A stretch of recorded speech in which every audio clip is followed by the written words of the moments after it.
Eto na ang chicken curry ng mga tamad magluto. Unang-una, ilagay natin syempre ang chicken sa pan. So mga 1 kilo yung ginamit natin for this recipe. Tapos 3 patatas, 2 carrots, 2 bell peppers. Maglalagay din tayo ng 200 grams ng green peas, 1 onion, and 3 cloves ng garlic. At isiseason natin siya ng salt and pepper tapos maglalagay tayo ng 1 chicken cube. Maglalagay tayo ng mga 1.5 cup ng water.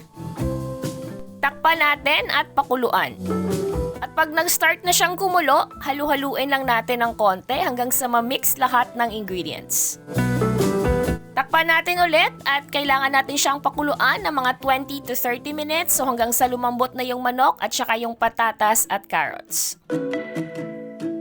Tapos ilagay na natin itong mga 1 tablespoon ng curry powder.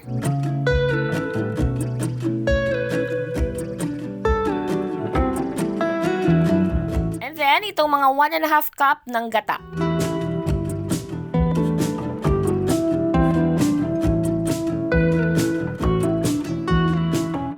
And then, hayaan muna natin siyang mag-simmer ng mga another 5 to 10 minutes. Pagkatapos, ilagay na natin itong mga green onions. So, ayan, ready na itong ating chicken curry ng mga tamad magluto.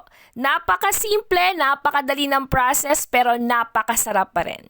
Again, don't forget to like and share this video and comment kung anong masasabi ninyo sa ating recipe for today. And don't forget to like and follow our Facebook page. Pwede rin kayong mag-subscribe sa aming YouTube channel. At sa mga written recipes, pwede rin kayong pumunta sa aming website sa www.delishph.com. Maraming salamat sa pagsama sa akin today and see you on the next video. Bye guys! Massflex Cookware and Kitchenware. For the love of cooking. Click the link on the description for more information.